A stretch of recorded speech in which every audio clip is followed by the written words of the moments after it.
Good afternoon and welcome to our regular council meeting for Tuesday, October 10th, 2023. I'll call the meeting to order at 5 p.m. First item on the agenda, under agenda item 1.1, is the land acknowledgement. The town of Coaldale acknowledges that we are gathered on the lands of the Blackfoot peoples of the Canadian Plains and pays respect to the Blackfoot peoples past, present, and future while recognizing their cultural heritage, beliefs, and relationship to the land. The town of Coaldale is also home to the Métis Nation of Alberta, Region 3. Next item on the agenda, under agenda item 1.2, is conflict of interest declaration, pecuniary and non-pecuniary. Are there any in the room this afternoon? None declared, thank you. Moving on to agenda item 2.1, the acceptance of the agenda for the regular council meeting for October 10th, 2023. Are there any additions or deletions to the agenda? Seeing none, could I get someone to make a motion that council adopt the regular council meeting agenda for October 10th, 2023 as presented? Councillor Pickering, any further discussion? Seeing none, I'll call the question. All those in favor? Carried unanimously. Thank you. Moving on to agenda item 3.1, the adoption of the previous minutes from our meeting of September 25th. Are there any errors or omissions in the minutes? Councillor Chapman. Yeah, thank you, Mayor. And just a question on 6.2 on the community satisfaction survey results and analysis. We have enough information for another survey to be conducted in the future on that matter, if we were to conduct a similar type of survey? Well, we don't need to discuss that now. I'm just looking for errors or omissions on the minutes. So I just had the question, just to ensure that that'll be on the subject for the future. I'll make a motion to approve the minutes as circulated. Thank you. Any further discussion? Seeing none, I'll call the question. All those in favor? Carried unanimously. Thank you. Moving on to agenda item 5.1 under public hearing, we have a area redevelopment plan bylaw 878-P-09-23 regarding the Civic Square, and we have our senior planner Hailey Winder presenting. And Hailey, once you're settled in, the floor is yours.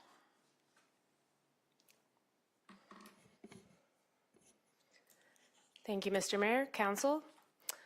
Tonight, before you this evening at the public hearing, we have bylaw 878-P-09-23, that being the Civic Square Area Redevelopment Plan.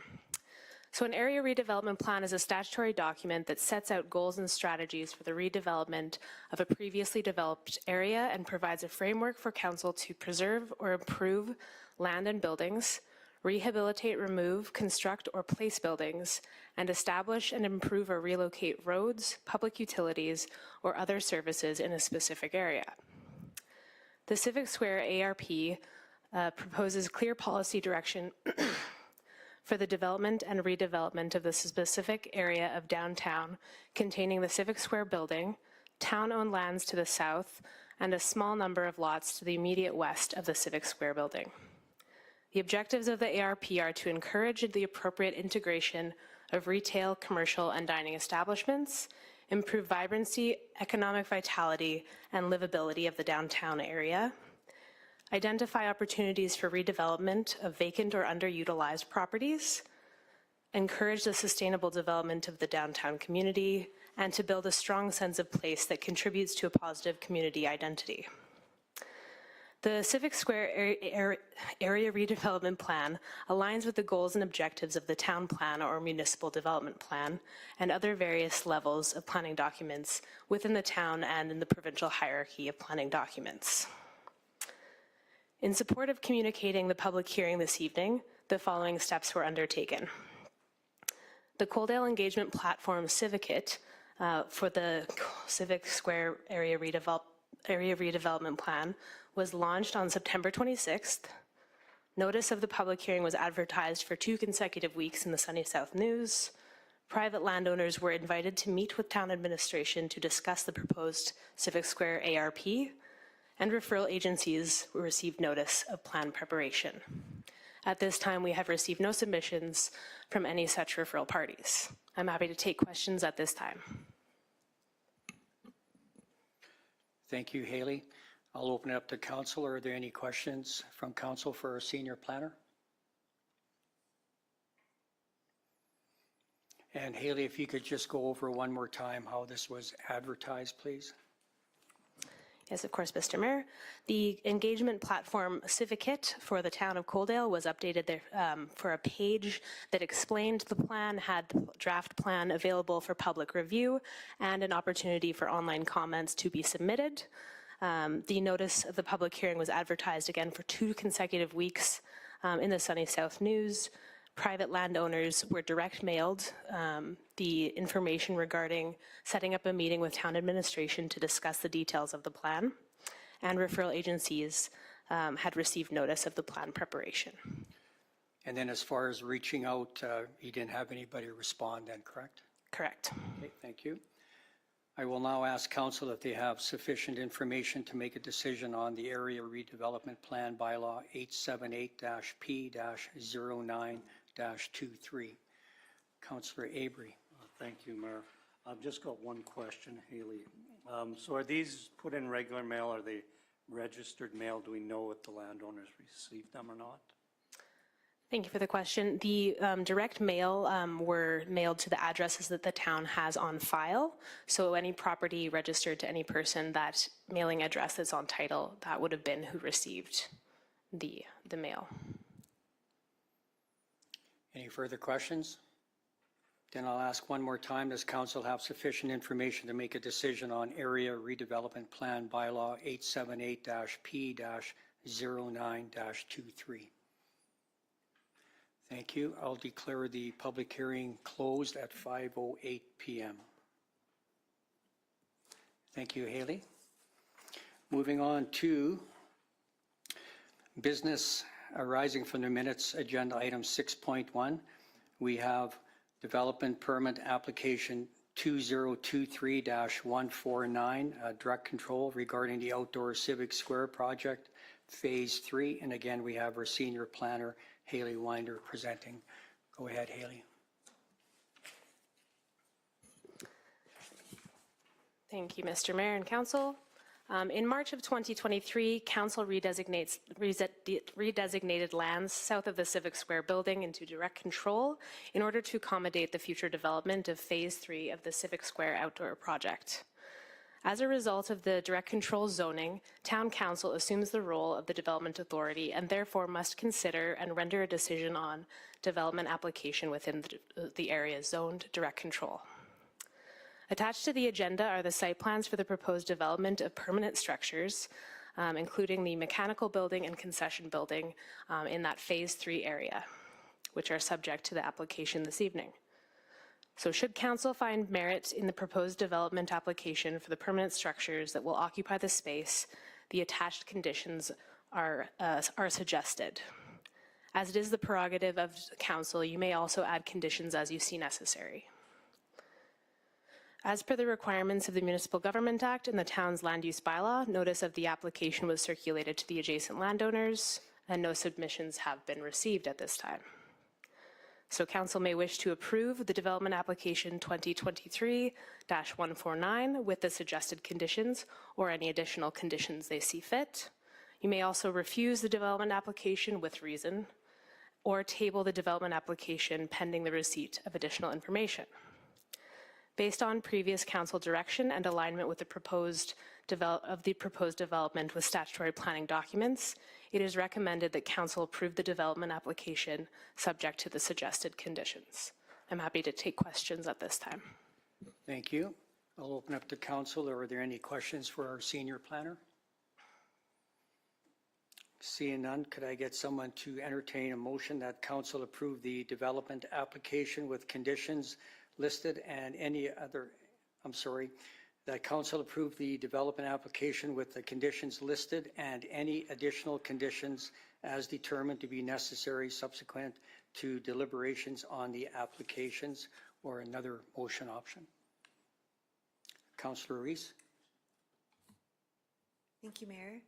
I'll go ahead and make that motion. Thank you. Any further discussion? Seeing none, I'll call the question. All those in favor? Carried unanimously. Thank you.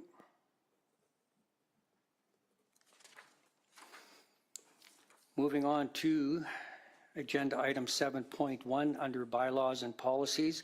We have borrowing bylaw 8766-B-09-23 regarding second and third reading. We have our Chief Financial Officer and Deputy CAO, Kyle Beauchamp, presenting. Kyle, whenever you're ready, the floor is yours. Okay, thanks and good evening, Council. So this bylaw we have for you is for the purchase of land required for future economic development. This is second and third reading presented to Town Council. This bylaw was presented and approved at the 23rd regular council meeting. Following that, the bylaw was advertised in the Sunny South News on the September 19th and 26th edition as required to meet our advertising under the Municipal Government Act. Following the advertising period, administration did not receive any comments or notes regarding this bylaw. That being said, I'll turn it back to Council for any questions on this item. Thank you, Kyle. I'll open up to Council for any questions, comments. Seeing none, could I get someone to entertain a motion that Council provide second reading of borrowing bylaw 877-B-09-23 regarding the outdoor Civic Square project? Councillor Chapman, any further discussion? Sorry, Mr. Mayor, you had referenced the outdoor Civic Square project. Oh, I'm sorry. This is actually one. Yep. I'll back that up, sorry. Looking for someone to sponsor a motion that Council provides second reading of borrowing bylaw 876-B-09-23 economic development regarding land acquisition. My apologies. Councillor Chapman, you're still good to make that motion. Any further discussion? Seeing none, I'll call the question. All those in favor? Carried unanimously. Thank you. And that I'm looking for someone to sponsor motion that Council provide third and final reading of borrowing bylaw 876-B-09-23 economic development land acquisition. Someone care to sponsor that one? Councillor Avery, any further discussion? Seeing none, I'll call the question. All those in favor? Carried unanimously. Thank you.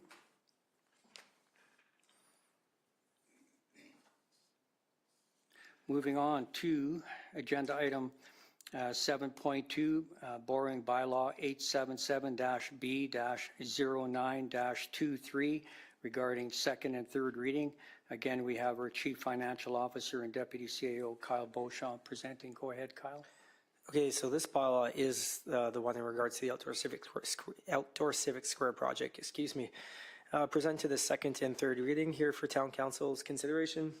First reading was presented and approved by Town Council on the September 11th, 2023 meeting.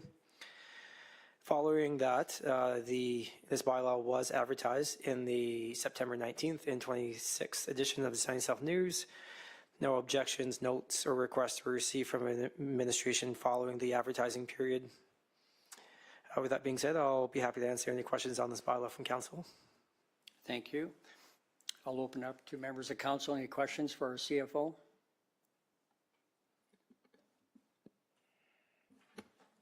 Councillor Avery, go ahead.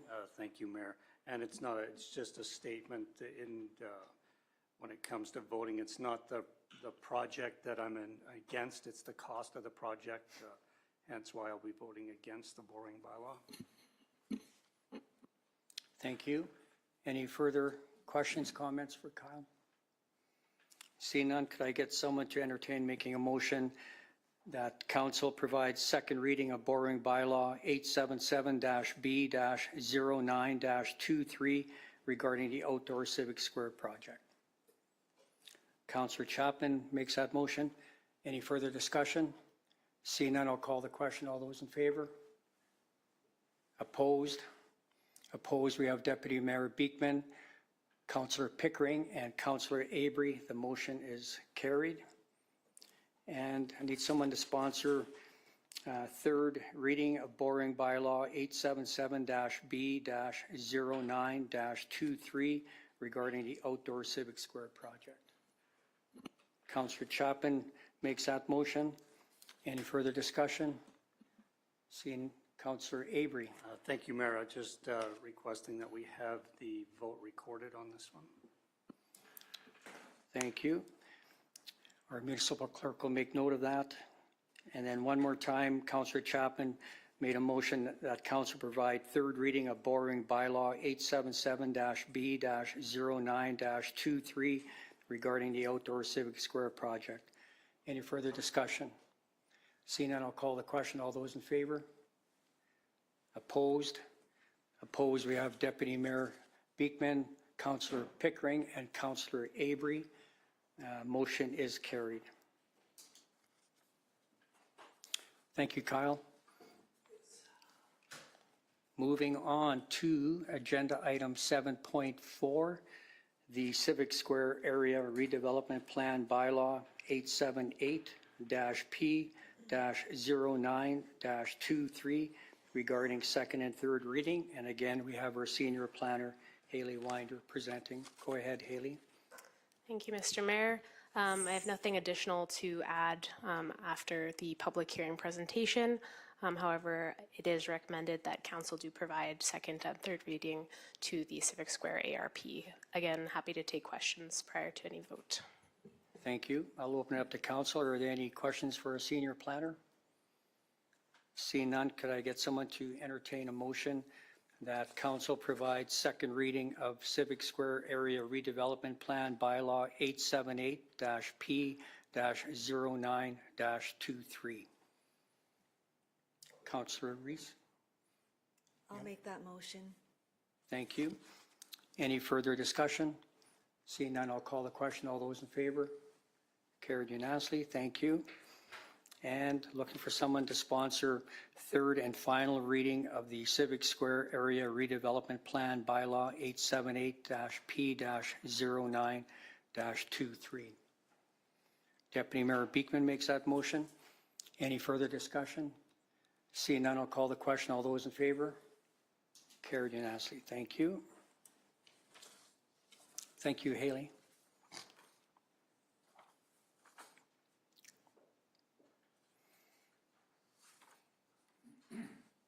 Moving on to information items. We have a public hearing coming up at 5:45 regarding agenda item 7.4. That'll be up further on the agenda under 5.2. So we'll go on to information items 12.1. Emergency Advisory Committee meeting minutes for June 14th, 2023. And then we also have the Emergency Advisory Committee meeting minutes for May 5th, 2023. And we have the Emergency Advisory Committee meeting minutes from February 22nd, 2023. Are there any questions or comments regarding those three information items? Seeing none, could I get someone to make a motion that council receive the emergency advisory meeting minutes from February 22nd, May 5th, and June 14th, 2023 as information? Councillor Saylor makes that motion. Any further discussion?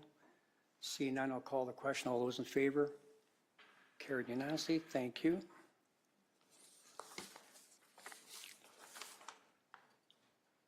So at this time, I'm going to call a recess. Our next public hearing is set for 5:45 p.m. and as per the MGA, we're not allowed to start the public hearing any sooner than what it's advertised. So we'll be taking a 20-minute break and we'll reconvene at 5:40 p.m.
Good afternoon and welcome back to our regular council meeting for Tuesday, October 10th, 2023. We're going to move down under public hearings to agenda item 5.2 regarding the land use bylaw amendment rezoning. And we have our senior planner, Hailey Winder, presenting. I'll call the public hearing to order at 5:45 p.m. Hailey, whenever you're ready. Thank you, Mr. Mayor and Council. I'm just waiting a moment to have the presentation pulled up. Okay. While you do that, I'm just going to speak more for our guests in the gallery.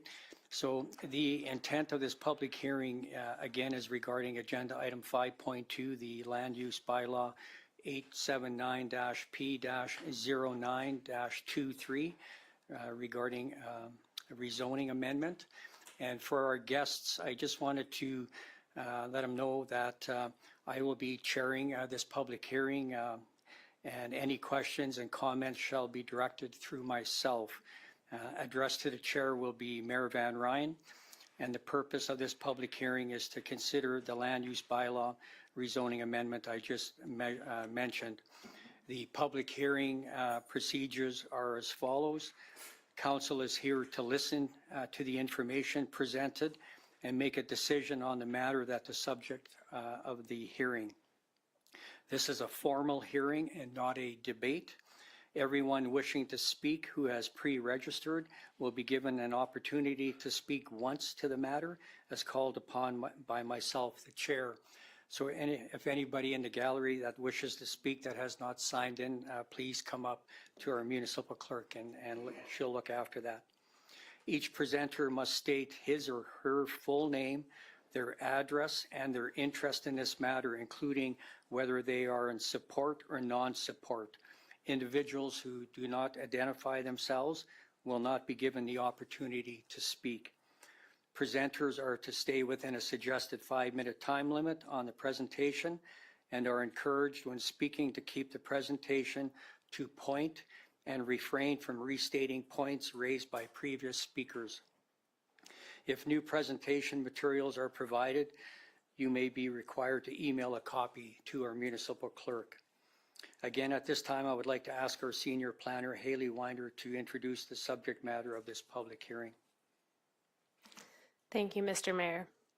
The purpose of this bylaw is to redesignate lots 5 and 6, Block 20, Plan 6476AA, Civic Address 1511 21st Avenue, from residential R1A to residential multi-unit R2 in order to accommodate future development in alignment with the land use bylaw.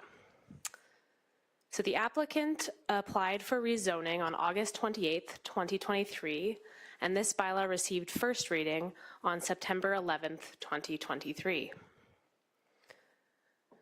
For context, the subject lands are currently vacant and they are predominantly surrounded by similarly zoned residential R1A properties.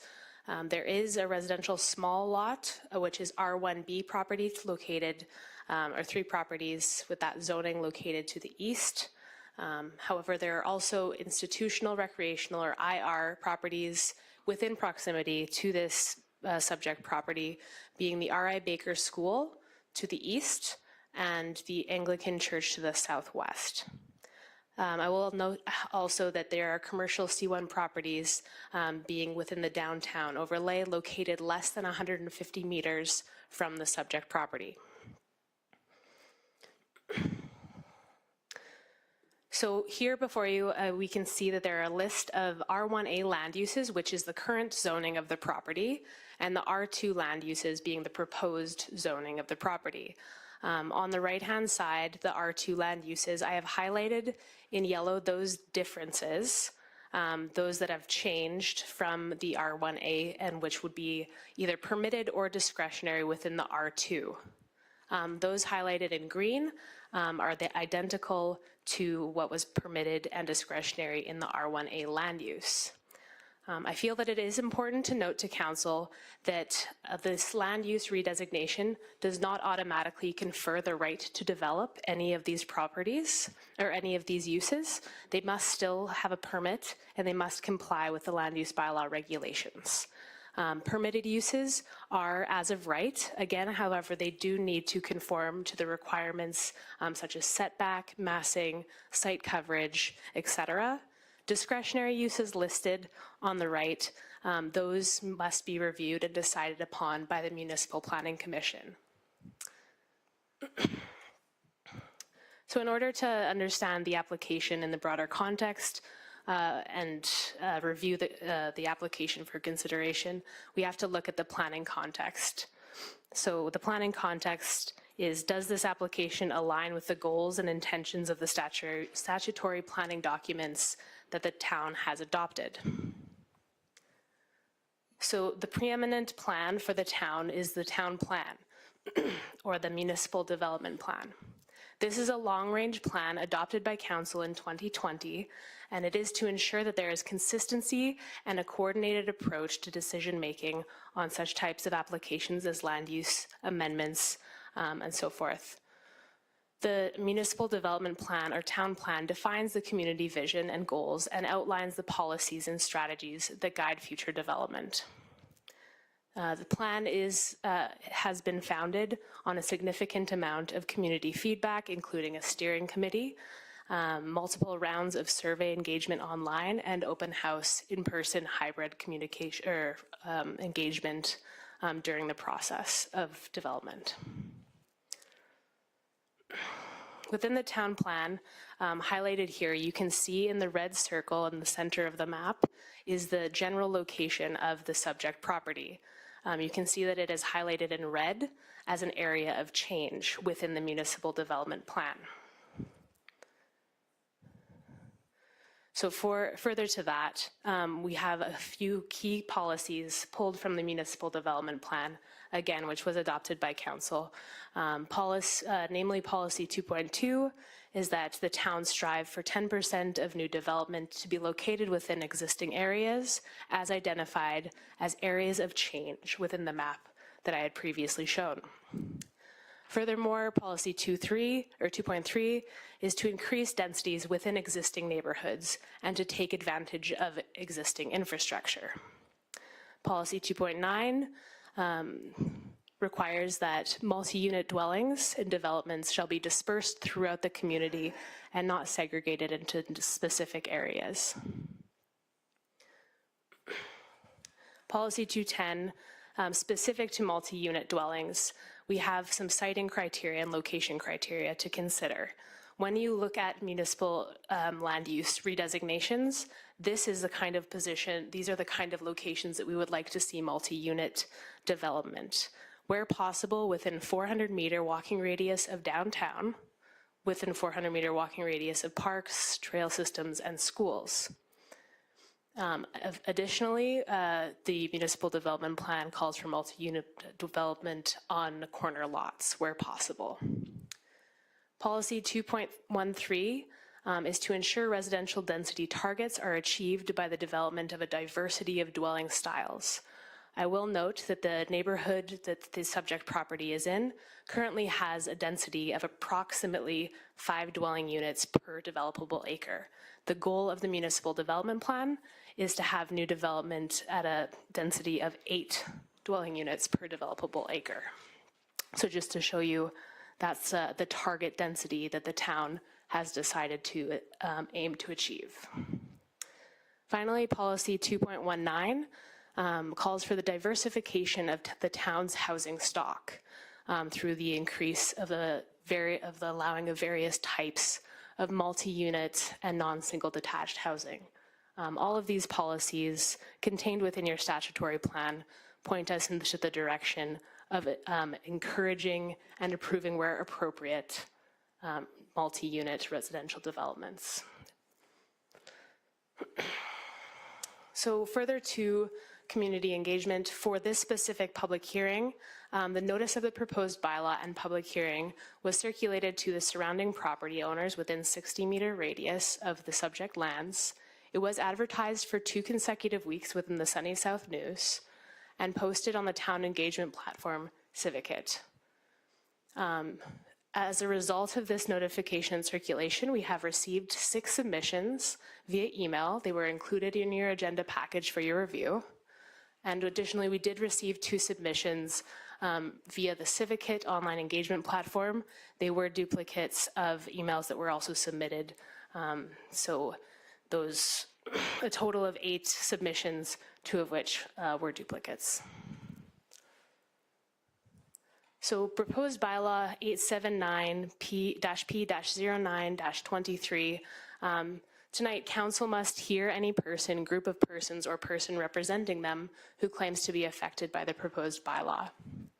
After considering the representations made to it about the proposed bylaw or resolution at the public hearing, and after considering any other matters it considers appropriate, council may pass the bylaw or resolution or defeat the bylaw or resolution.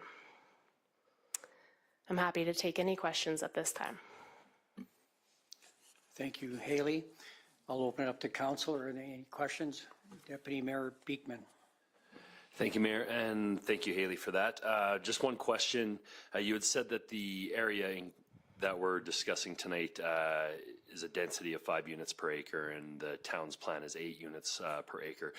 Do you, by chance, know what the town's plan was at the time that this neighborhood was constructed? Did it fall within that guideline, or was it too sparsely populated under that plan too? Thank you, That makes Councillor. sense. Thank you, Councillor Beekman. Through the chair, I must admit I was not here for the development of the municipal development plan, but based on my read of the plan, the population density would have been around that average of 5 dwelling units per acre. So it's a low density in relation to town populations. We do want to see that increased, and that's why we have that target of 8. I hope that answers the question. Thank you, Hailey. I'll open it up. Councillor Chapman has a question. Yeah, thank you, Mayor, and through to Hailey Winder, our senior planner. That town plan was constructed in 2017, I believe, 18? Through the chair, the municipal development plan was adopted in 2020. Thank you. My question to you, Hailey, is with regards to this application to redesignate these 2 lots. The way I'm reading this, then, it is as a permitted use currently, or are you looking for a discretionary use of this lot? Thank you, Councillor Chapman. Through the chair, I would like to clarify that, again, I have it on a previous slide. If you bear with me, I'll pull it up. Passing this specific land use bylaw amendment does not automatically confer the right to develop. As has been indicated, there is interest in developing an 8-unit dwelling unit. As you can see on the list of uses in the R2 land district, anything greater than 6 townhouse units would have to be decided upon by the Municipal Planning Commission, as it is a discretionary use. So this is simply a matter of deciding whether or not council is comfortable with and accepts that it might be appropriate to have the R2 land use designation on these lands. There is no development subject to this discussion tonight. It is simply an amendment to the district. Thank you, Mayor. Thank you. Thank you. Councillor Pickering. Thank you, Mayor Van Rijn, through to Hailey. So up until today, or this year, that property was a single-family dwelling? I'm taking it was?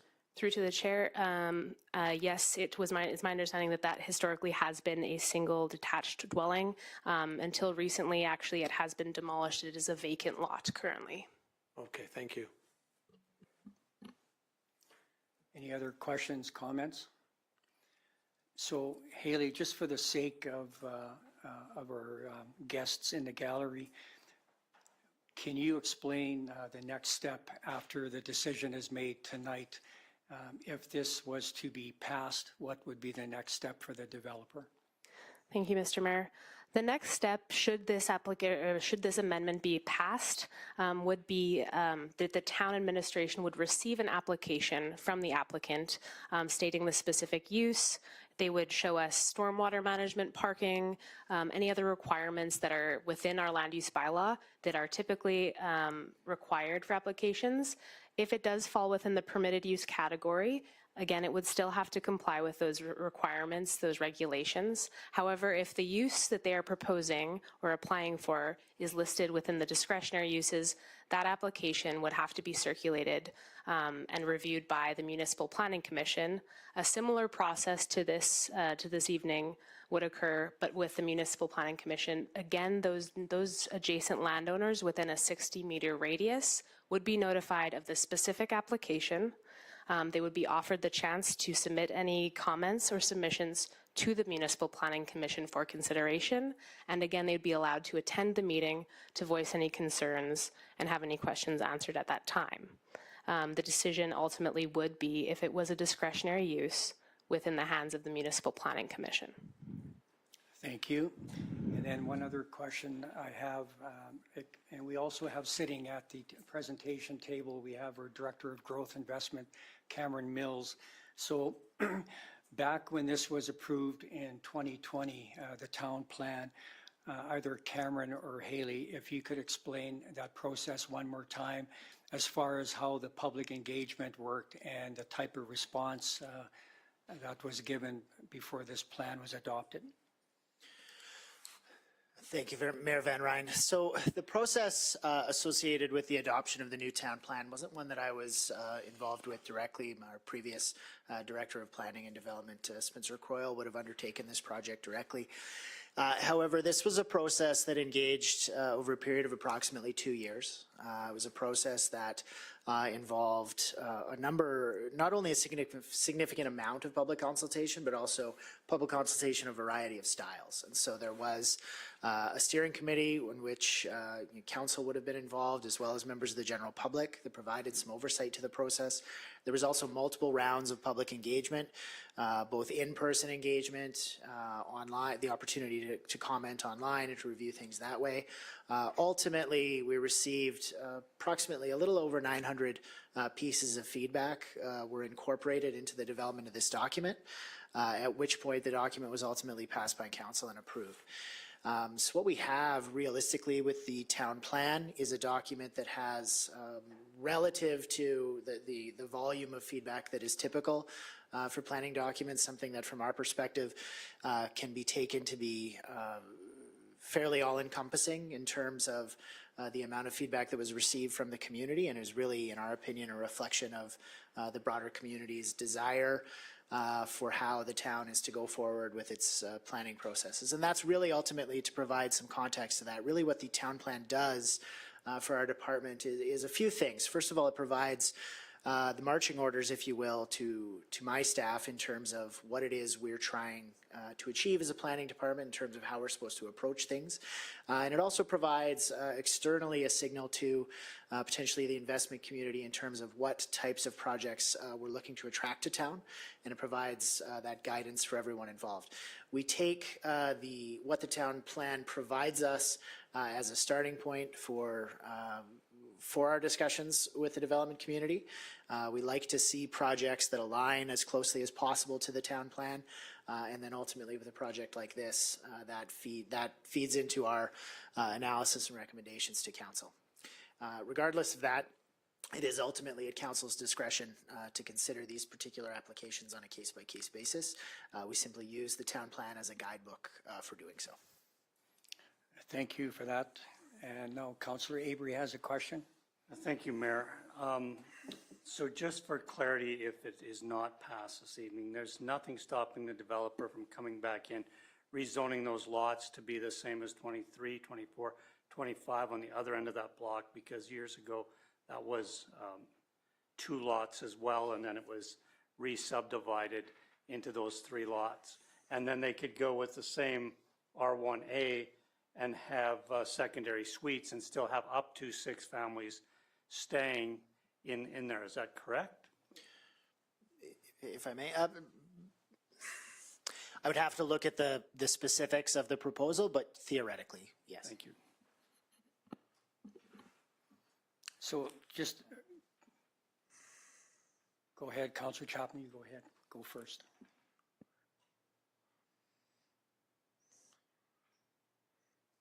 Okay, thank you, Mayor. Maybe just more of a comment to a comment. I appreciate your comments with regards to the density, or the spirit of density that you're planning to achieve here.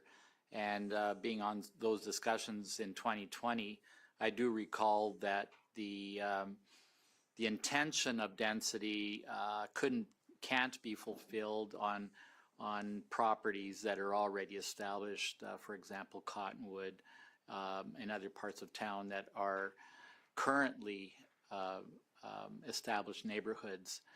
That being said, that I think the takeaway that I took with regards to density of 8 was the fact that it's probably a net result. So you can create a higher density in some areas that would, the net result would create an overall of an 8 component, and 8 people per acre, I think, is the number that we're looking at.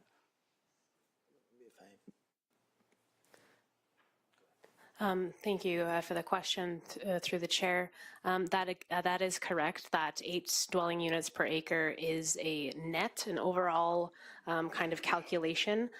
We do, as I had mentioned earlier, see that lower density, that 5 dwelling units per acre throughout the community. There are not a lot of examples of multi-unit development within the town of Coaldale, so a mechanism through which we can achieve that density is to have accommodations for these multiple unit dwellings throughout the community. Infill is an appropriate method, again, by which this can be achieved. There are options in newer developments. So in newly adopted area structure plan areas, we have that target density in mind when we determine which uses will be located within those neighborhoods, et cetera. However, within the infill opportunities, we have those targets, again, to increase those densities within existing areas when possible and feasible. Thank you. So just want to reaffirm a comment that you made earlier. So the rezoning would have to take place even if they wanted to put a duplex up? A duplex, so there is, let me see if I can find that slide again. We don't have those slides in our agenda. Yes, thank you, yeah. So a duplex in our land use bylaw is called a semi-detached. So in the R1A land use district, you have what we call a semi-detached pre-planned.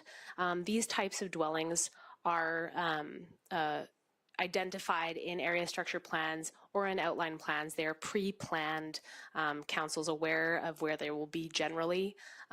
There is an opportunity for semi-detached isolated as a discretionary use within the current land use zoning. Those are applications that would be decided upon by the Municipal Planning Commission as they are discretionary in nature. And those, again, would have to meet all of the requirements of the land use bylaw, be circulated to the adjacent landowners, have their comments and feedback received, and again, yes, decided upon in terms of suitability and compatibility and alignment with the land use bylaw. So it would go through a similar process for a duplex, but rezoning would not be required. Okay, thank you. So with that being said, with the town plan that was passed in 2020, and it includes the need for higher density housing by means of infills throughout the town of Coaldale. And this is one of the first ones that have come up now where we have concerns by the neighbors. And for myself, we are only discussing here this evening the rezoning from R1A to R2. And whatever the developer plans on building there would have to go through the next steps, including Municipal Planning Commission, to have this discussed further. So from a governance perspective, for myself, we are following the town plan by having this communication and discussion around changing this from R1A to R, I'm sorry, from, someone change a slide here now. R1. From R1A to R2, I think it was. Correct. So that's where I have my problem, because this is going to come up time and time again now that this town plan is in place. So I don't think it's the prerogative of this council, from my own opinion, that we dictate what is going to be built there. We are only here to talk about the zoning. And again, this follows our town plan and the recommendations that we had. Over 900 people put their comments in. I sat on that committee originally with members of council. One member in the gallery was on that committee with our group as well. And we worked hard on this to get this to where it is today. So again, it's unfortunate that we have residents that don't agree with the realignment of the town plan. But again, I want to make sure that everybody in council chambers and also in the gallery understands we're only here to talk about the zoning. So with that being said, I'll open it up one more time to members of council for any last questions before I open it up to the members in the gallery. Okay, thank you. And then just before I open it up to the gallery, we have the developer here this afternoon as well. And I just wanted to give the developer an opportunity to speak to council and to members in the gallery if you want, as far as what you're envisioning there.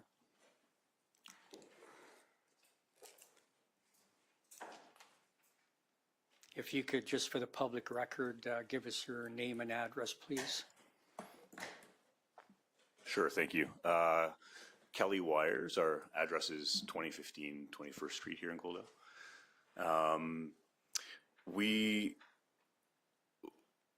To speak to it again, we're just talking about the zoning. We're looking at doing a multi-unit in there. Ideally, we have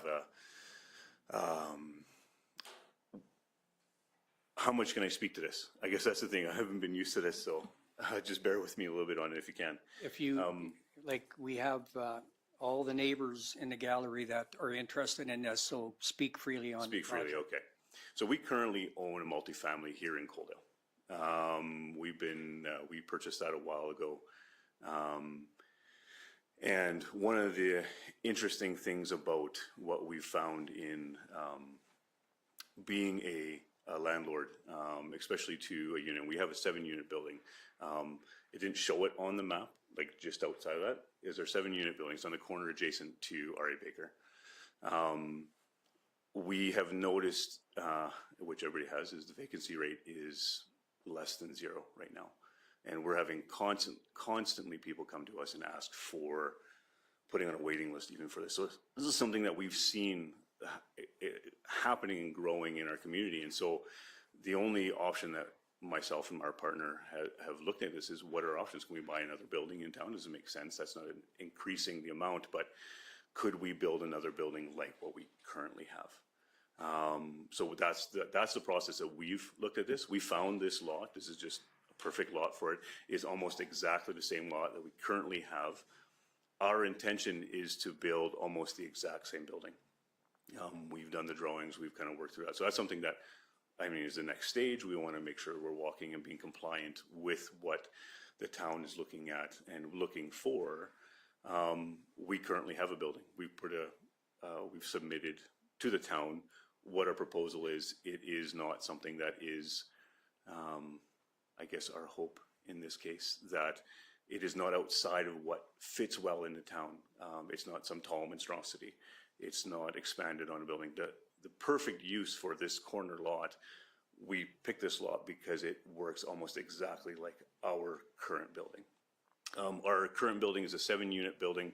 Why we can go 8 is because we have just a tiny bit extra width on this lot than we do on our current lot. And so just the drawing and usage and all that kind of stuff, that's what we came up with. So space, there's a number of things that we're working through as a developer. Is this going to work? That's the next step for us. But our first step is this: can we do this again? Does it align with what Coldale needs? Does it align with, as far as the town's needs, but Coldale itself? Like, what do we need? We need more space for people to move and live into town. I know there's brand new homes that are being built, and that's fantastic for those that can afford them. But as far as rental spaces, it's not there, right? What do we do? How do we grow as a town and provide that? So as a landlord, as someone that is getting into the building process, this is our idea and this is our hope. So I would love to speak more to that, but I have 5 minutes, I'm watching. But I also just wanted to speak to that. That's our heart, that's our intent. It's not something that we're coming in to do something bizarre. We actually have a very good roadmap. We've done it before. We're building something very, very similar to what we currently have that is less than 2 blocks away in this very similar area. So just that's all I have to say. Okay, thank you. And what you described is your vision, but you still have to go through all the hoops to get approvals on that. This is the first door that we have many to walk through yet, so, yeah. Okay, thank you. I'll open it up to council. Any questions for the developer? Okay. So now I'm going to open it up to members of the gallery. Again, council is here to listen to the information presented and make a decision on the matter that is the subject of the hearing. And it's important to note that this is a formal hearing and not a debate. And everyone wishing to speak who's already pre-registered, please come up to the mic, identify yourself, and give us your address, please. So I'll open it up to the first speaker. If you want to come up to the microphone. And if I can also get you to state whether you are in favor or against of the application. Oh, just one sec. You got to turn on the microphone. Turn that sucker on. Thank you for the opportunity to address you tonight regarding the rezoning application that is currently on consideration. My name is Adam Parker. Along with me is my wife, Emily Foxhall, and we reside at 1507 21st Avenue. We have a strong objection to this rezoning application. Having deep roots in this community, we take great pride in our family history and overall well-being of our neighborhood. When we purchased our property, it was with the hope that a single home would be built next to ours as the current house was beyond repair. The property next to ours is 1511 21st Avenue, which has been home to multiple families throughout the years. The Roost, the Van Mills, was unfortunately destroyed in an arson fire. The previous owner, a farmer from Foremost, neglected the property for over 20 years, allowing it to become overgrown and unmaintained. Now, the current owner of the property is seeking to rezone it from R1A to R2. This would result in a significant change to our neighborhood, as they plan to construct an 8-plex from where a single home once stood, and requesting a variance on the setbacks required for the north side of the building. The existing setbacks in our community contribute to the sense of uniformity and family-friendly environment. Approving this rezoning application would disregard the harmony and cohesion that has been established. It is disheartening to witness the disregard for the values and community spirit that we hold dear. Over the weekend, I familiarized myself with the land use bylaws in Coaldale and discovered the applicant applied for an R2, which would have specifically been designed for apartments with 4 or more units. The front setback is 30 feet. The secondary front setback is 20 feet.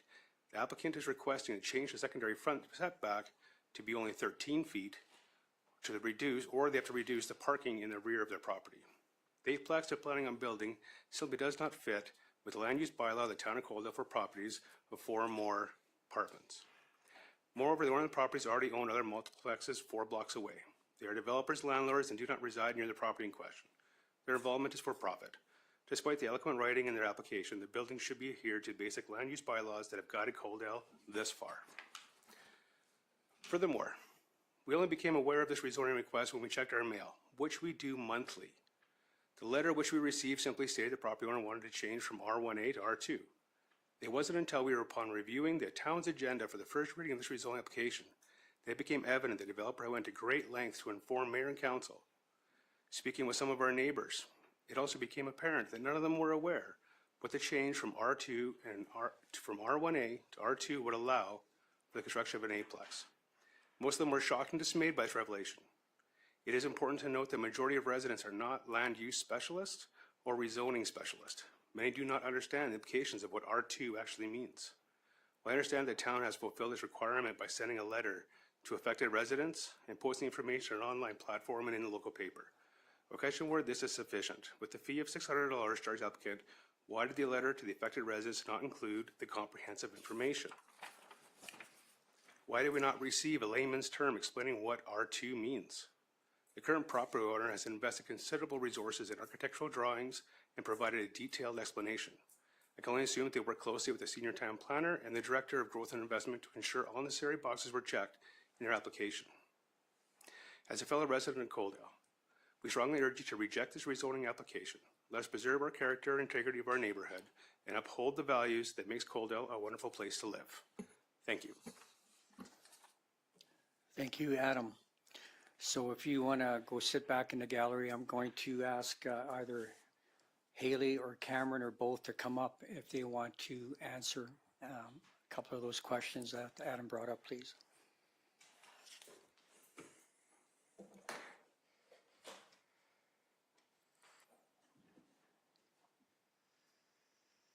So maybe Hailey, if you want to just comment on the advertising process one more time. Yes, thank you, Mr. Mayor.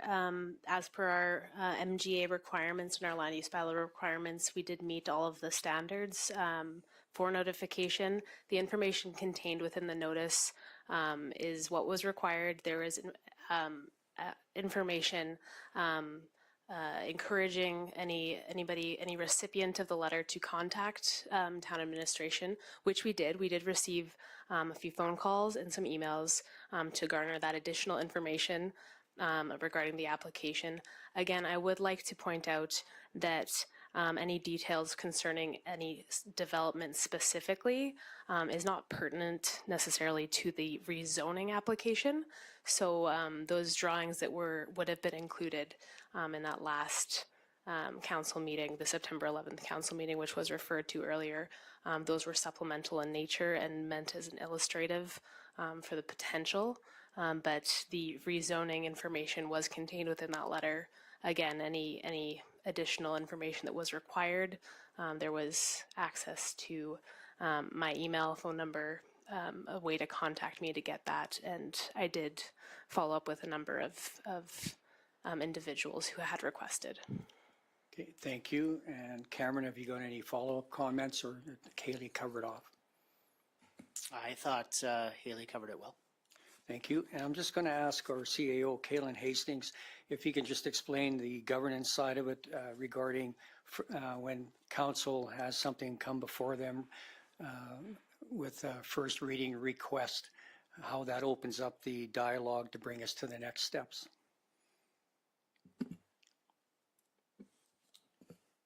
Thank you, Mayor. To answer your question, per our procedural bylaw, council is required to vote on first reading without debate as a way to breathe life into a potential bylaw to allow for a public hearing of this nature. So that's built right into the council procedural bylaw, which is referenced in the Municipal Government Act, and that is the first step in being able to have formal discourse on a particular proposal. In the same way that the community and neighboring landowners have rights, individuals also have rights in terms of the process for bringing something before council. So the system is designed to provide dialogue for both the applicant and for those who are in favor or opposed to the concept of the applicant. Even above and beyond first reading and the council governance matter, there are higher level statutory plans that transcend individual councils. So our municipal development plan, for instance, that is something that gets approved typically once every 20 years.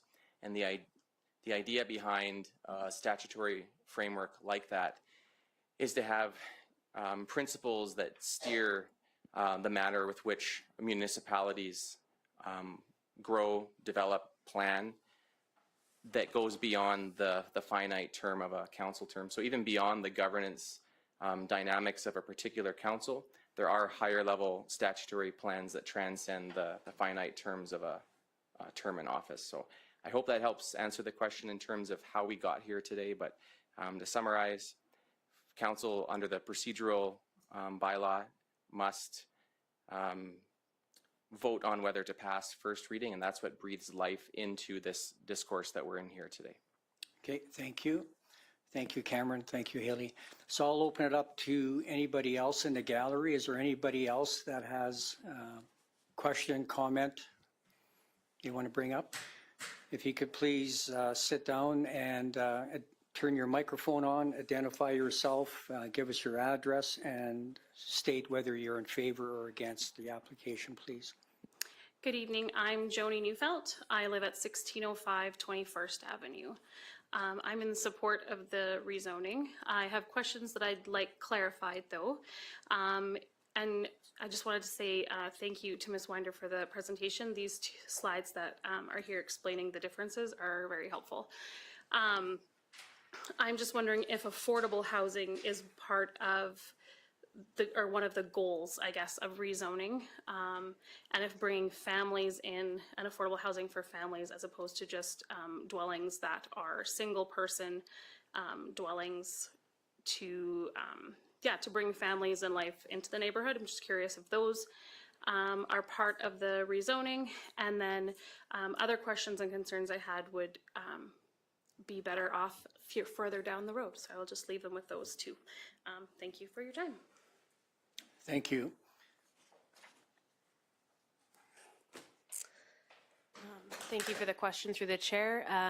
Yes, it is a goal of not only the municipal development plan to provide accommodation for affordable housing within the community. It is also the intention of the applicant to provide for that affordable housing by way of multiple unit dwellings in a family-friendly environment in an existing neighborhood near to schools, public spaces.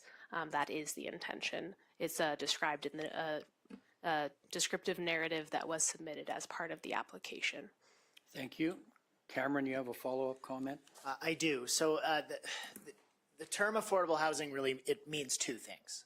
So there's the idea of affordable housing from the perspective of housing that is more affordable than might be sort of a traditional single-family dwelling. And then there's the idea of affordable housing, which is a term associated with sort of government subsidized below-market rent housing, maybe accessing something like a program from the Canada Municipal Housing Corporation loan program or something like that.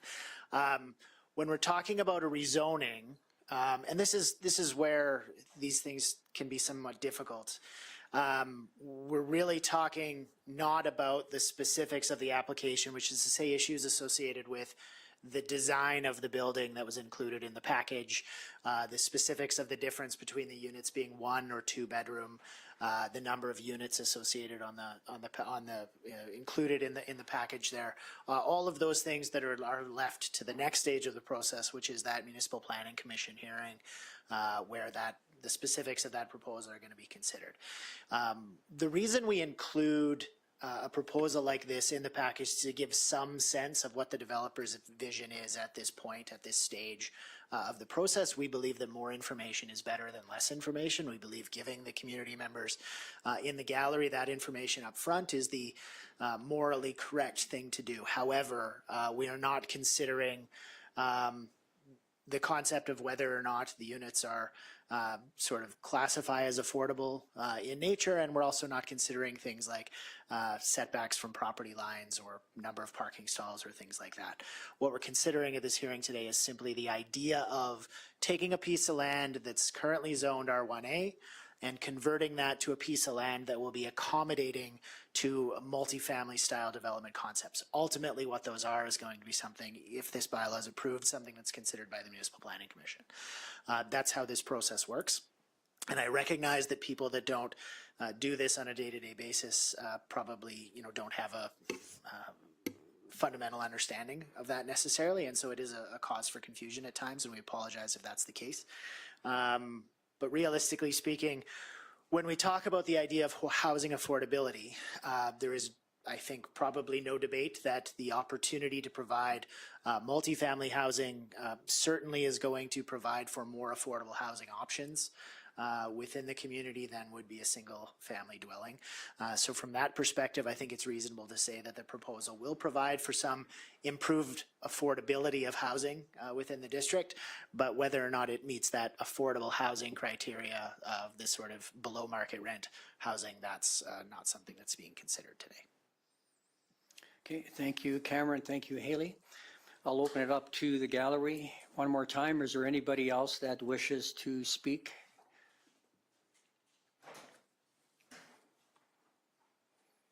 Again, if I could get you to sit down, turn on your mic, identify yourself with your address and whether or not you're in favor or against of this proposal.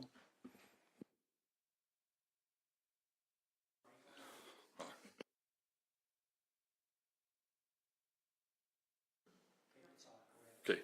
My name is Cal Scran, and I live at 2011 16th Street. I also have two other homes within a block of the property that we're talking about here. And all the bylaws and all that you've got or whatever, I don't know that much about those. Mine is strictly on a personal thing. That north-south street right now is probably one of the busier streets. Lots of traffic goes up and down there right now. When we rock our grandkids down to the school and that, there's always lots of traffic there. And I think this is just going to make that whole corner busier, and it just, I don't know, I'm just against it for reasons like that. I think it's there. I don't doubt that there's homes that are needed in Coaldale, but I think that's a bad spot to put a multi-family dwelling right there. It's just my personal. Okay, thank you. Is there anyone else in the gallery that wishes to speak? If I could get you to take a seat, turn on your microphone, identify yourself and your address, and if you're in favor or against this proposal. I'm Tamara Trellenberg. I live at 2109 16th Street. I am opposed this rezoning. I understand it's a two-lot area. If it got divided into the two lots, the two houses, that would be different consideration. But to take two lots, which would be two houses, and make it one lot with 8, I agree, that's just something our neighborhood, that's a lot of extra people, not the people, a lot of extra vehicles. We already have a parking problem there. There's houses, homes with teenagers, lots of vehicles. The other home across the road from us has been abandoned as well for years. It was recently purchased. So that's going to become a home with more vehicles, more traffic, more activity. I just think this needs to be thought twice before it's decided. Thank you. Thank you. And one last opportunity. Anybody else wish to speak?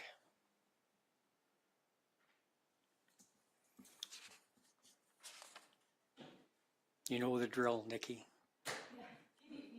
Turn your microphone on, please, and state your name, address, and whether or not you're in favor or against. My name is Naomi Foxall. I live at 1507 21st Ave, and I'm opposed to the rezoning. And I'll just speak to the rezoning, not what's going to be built on it. I think that me and my husband bought in the area that we did because it was a 1A single, like 1A household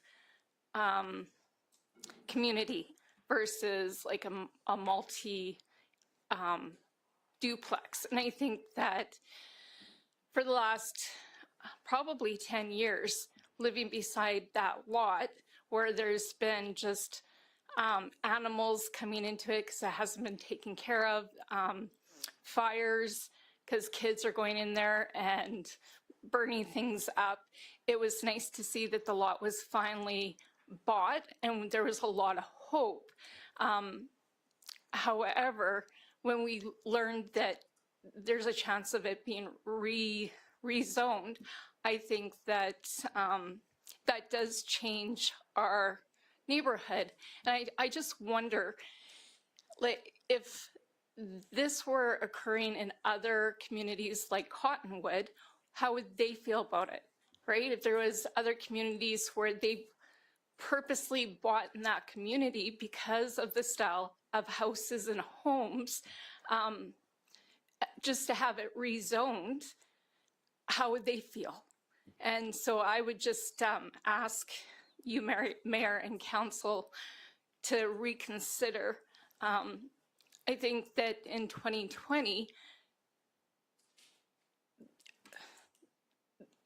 I get that there's a plan to develop more housing for people, but like Bill Chapman had previously said, that in communities who are already established. And this is an established community with neighbors who appreciate what we have.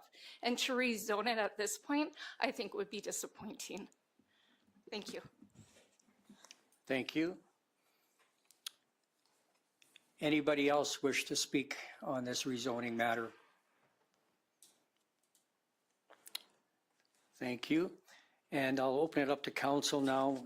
Do you have any questions, comments for either Cameron or Hailey? Then I'll ask council if they have sufficient information to make a decision on land use bylaw 879-P-09-23 regarding the rezoning amendment. Councillor Pickering has a question. So we're going to be voting on this rezoning. Jack, can I make a motion that the votes are recorded? Yes, you may. Our municipal clerk will take note of that. Any further questions? So again, I'll ask one more time, does council have sufficient information to make a decision on land use bylaw 879-P-09-23 regarding the rezoning amendment? Thank you. So I'll declare the public hearing closed at 6:35 p.m.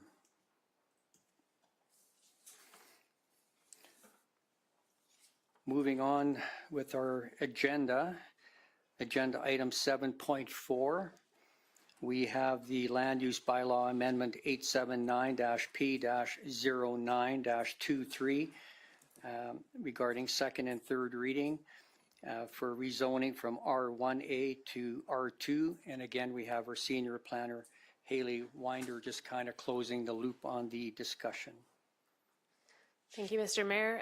In conclusion of the public hearing, again, I'm here to answer any further questions that you may have, but the item before you currently is a motion to either approve the rezoning as presented by passing second and final readings of the bylaw, or to defeat the proposed amendment as is your prerogative. Again, available for questions.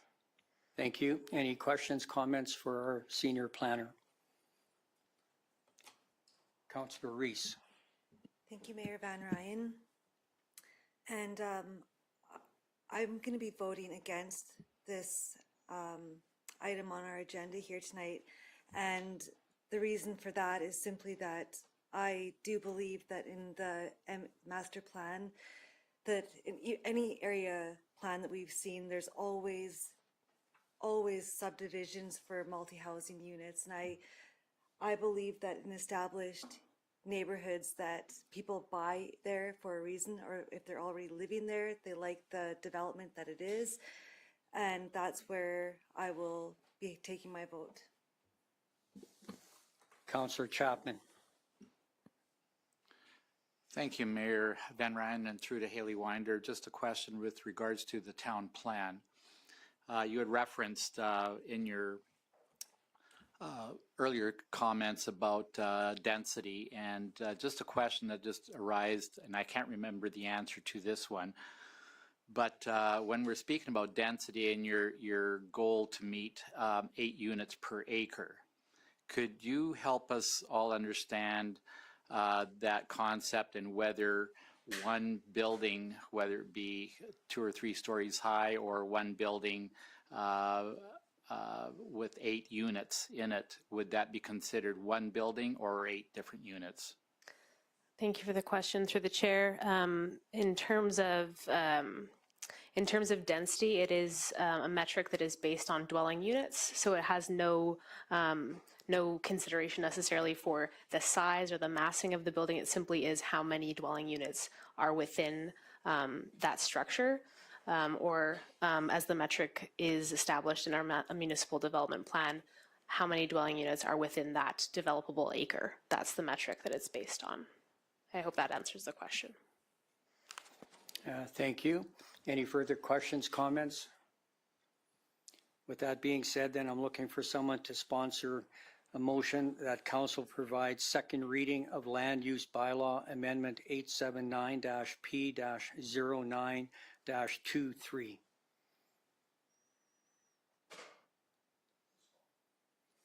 Councillor Pickering makes that motion. Any further discussion? See none, I'll call the question. All those in favor? Hold on, I have a Sorry. point to make. Thank you, Mayor. Just one thing I wanted to speak on here, also speaking against the motion. One thing that I would like council to consider that was brought up in the hearing was parking.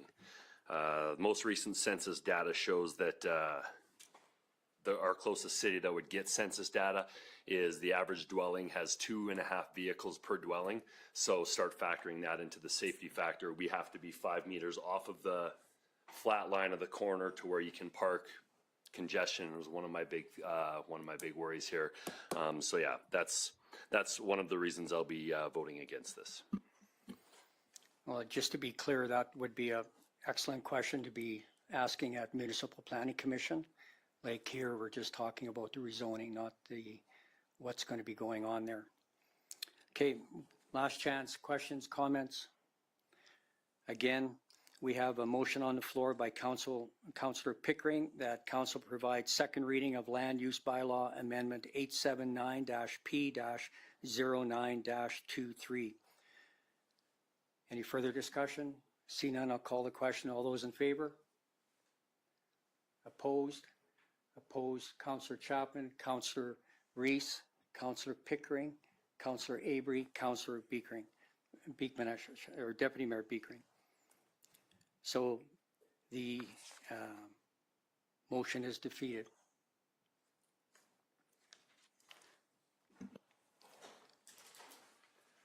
So thank you, Cameron. Thank you, Hailey. Thank you, everyone in the gallery. That'll be the end of our open portion of the meeting. We'll be going into closed session. We will take a 10-minute break before we start closed session.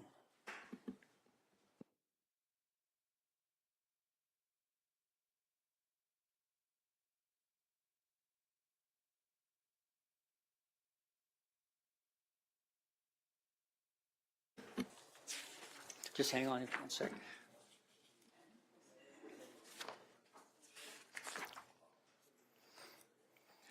So I'm going to be needing a motion for going into closed meeting, that council move into closed session at 6:41 p.m. in accordance with section 197-4-B of the Municipal Government Act to discuss matters exempt from disclosure for items 13.1, 13.2, 13.3, and 13.4, subject to section 16, business interests of a third party. Item 13.4, subject to section 17, personal privacy, and section 25, economic and other interests of a public body. That need a motion that council go into closed session at 6:42 p.m. Who wants to make that motion? Councillor Pickering. Now we'll take a 10-minute break.